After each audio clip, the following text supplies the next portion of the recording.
C'est certainement un match pour le Ballon d'Or, les gars. Un match pour le Ballon d'Or. Cette demi-finale de Ligue des Nations entre l'Espagne et la France, remportée magistralement par la Rora, 5 buts à 4. Incroyable match, les gars. Incroyable match que nous avons vécu ensemble. Aussi, l'occasion de voir le duel à distance entre les deux favoris pour le Graal suprême du Ballon d'Or, entre Lamine Yamal et Ousmane Dembélé, les gars. Une seule place en finale de la Ligue des Nations remportée par Lamine Yamal qui s'offre une finale face au Portugal dimanche lors de la finale de la Ligue des Nations, les gars. Salut, chers fidèles abonnés de Foot de Foot. On se retrouve ce soir pour une analyse d'après-match de ce choc qu'on a vécu. France face à l'Espagne en demi-finale de la Ligue des Nations. On va faire le débrief de ce match, mais aussi on va analyser les deux performances des deux favoris au Ballon d'Or, les gars. C'est parti. Un très beau match à regarder avec de l'intensité, des occasions, une première mi-temps largement à l'avantage de la Rora. Très bonne première mi-temps, notamment de Oyarzabal. Très bon, très disponible. Un double passeur décisif, très actif.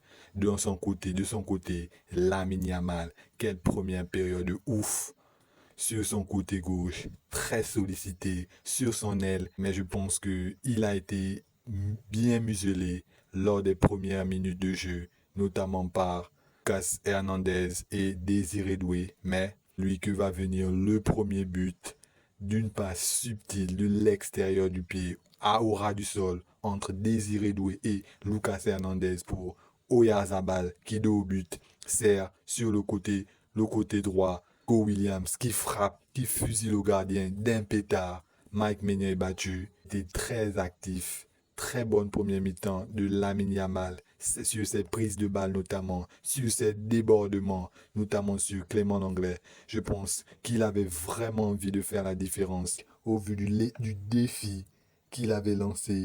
On avait pu voir notamment sa story Instagram qu'il avait lancé. Mbappé à, à une première mi-temps correcte.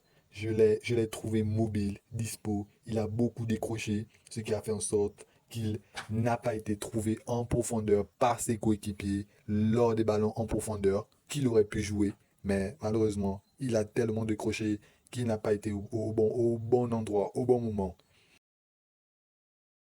Celui qui m'a beaucoup plu en première mi-temps du côté de l'équipe de France, c'est notamment Koné. Très bon, je trouve, dans son jeu, toujours vers l'avant. Une véritable rampe de lancement des actions offensives des tricolores. Un match dominé, je pense, par l'Espagne.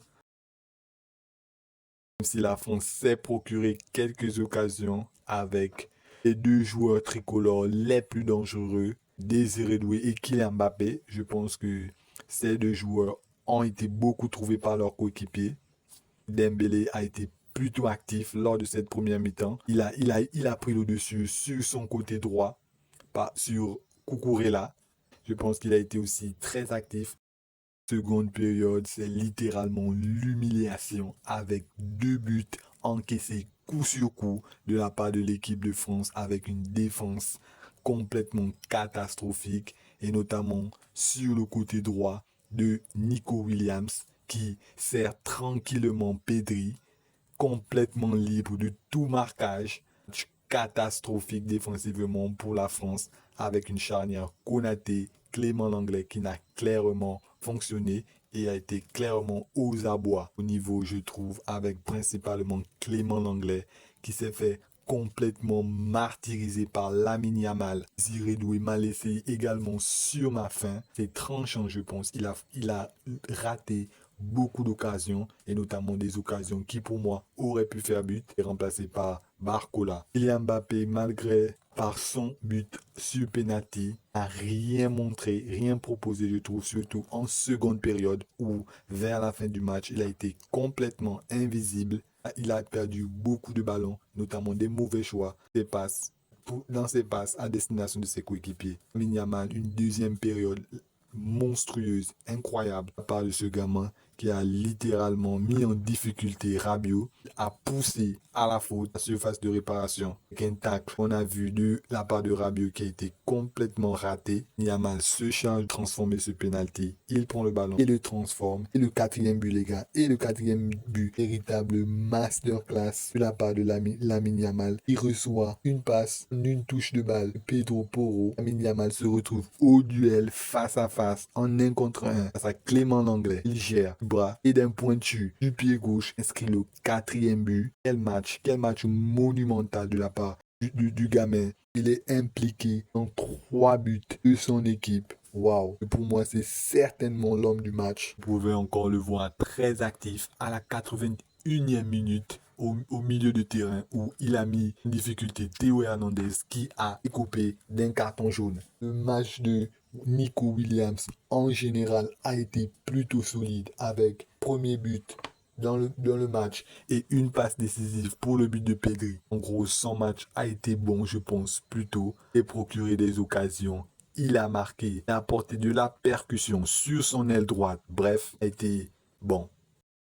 Notez aussi la très très bonne entrée de Raheem Cherki qui marque son premier but en sélection d'une superbe reprise de volée. Waouh, quel but les gars! Il a marqué un sacré beau but acrobatique cliqué dans le but du CSC du défenseur espagnol Vivian. C'est de lui que part une passe lumineuse qui casse les lignes pour atterrir vers Théo Hernandez, je pense, qui sert dans la surface de réparation entre le gardien et la défense et pousse le défenseur espagnol vers le CSC, auteur de la passe décisive sur Kolo Muani, qui transforme et inscrit le dernier but de l'équipe de France. Il est impliqué sur 3 buts de l'équipe de France. Waouh! On a pour finir notre finale de la Ligue des Nations entre l'Espagne et le Portugal. Dimanche sera un formidable match, peut-être un autre titre pour Lamine Yamal qui a clairement marqué les esprits dans ce match et notamment pour la course au Ballon d'Or, les gars. Il pourrait aller potentiellement chercher